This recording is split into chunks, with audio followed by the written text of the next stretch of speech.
Hello vlog, welcome sa ating journey. Our journey for today is humigit kumulang matanda na rin itong motor na to, no? At gas-gas ang disc, puro tanggal na rin yung pintura ng aking mags rims. So just imagine the maintenance. Anyway, hinahayaan ko lang na ganyan siya dahil ang gulong naman, ang ating rims, ang naka-expose sa dumi, kadumihan, sa kadugyutan. So at tuwing may repair, no, minsan yung shop kahit may machine tinutungkab pa rin. Yan, so iwas stress. Hindi na tayo may stress, no? May pinapanatili tayong isang magandang bagay.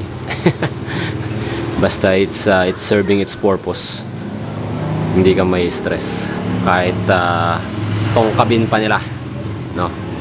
Yung ibang gumagawa, no, hindi ko alam, parang sadyang gusto na lang nilang mangtungkab ng mga bagay-bagay, ano? Parang natutuwa sila sa gayon. Anyway, Journey tire, no? Cost effective tire. Mura lang to, 1.8 lang to eh. 130 para sa size niya, 130. Isa siya sa pinakamura. Ewan ko lang yung performance, no? Pero pag hinawakan mo siya, ang kapit, no? Syempre, hindi to radial tire. Ano to? Crosswire, no? Para sa gantong price range. So, may indication siya kung ilan na yung tread life na napupudpud mo. Pagka ito'y nabura na, 75% na. Pagka nabura na lahat, hanggang dito siguro 100% na yun. Hindi, meron yan dito eh, yung pagka nawala na tong hukay na to, yun, 100% na napudpud.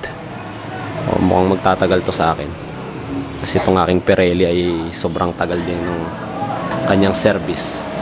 Itong aking harap, lalim pa ng hukay. Ito yung ating Pirelli Angel Guardian Angel City. And, it has served its purpose.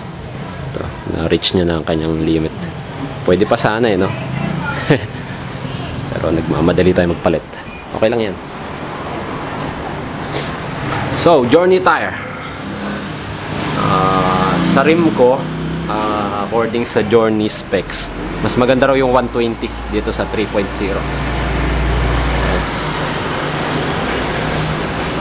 3.0 rims. Sabi dito sa kanya, ang rim niya ay yan, 3.5 rims. So yung size nila na 130, saan ba yun? Yan, 130 by 17 inch ay pang 3.5 rims. Ang ating rims ay 3 inch lang. So ang mangyayari dito, mas bibilog siya.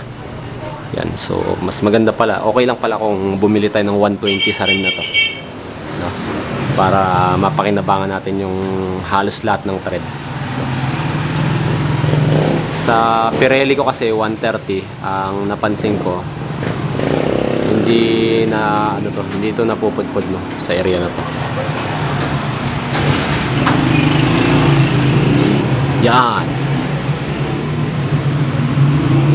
Dito lang. So 120 okay lang dapat, pero 130 yung binili ko kasi 130 yung dati, para sanay masanay, sanay lang sana.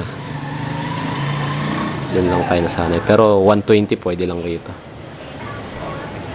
May kaparehas tong motor na to, yung Honda FTR 223. Ang gulong nun is 120 by 120, 120 bali tracker siya, tracker type. Kung interested kayo, check nyo FTR 223 Honda, no? Ito yung cheap version, pero it's doing its job. Mahusay. Yan ang ating Journey tire. Welcome to our journey. Anyway, review na rin natin yung tread nya. So yan, Malalim ang mga thread. Maganda. Sa makapit yung goma. Hindi siya parang madulas. Pero syempre, testingin pa rin natin. Yan, tapos may pattern siya dito ng para magka-friction, traction.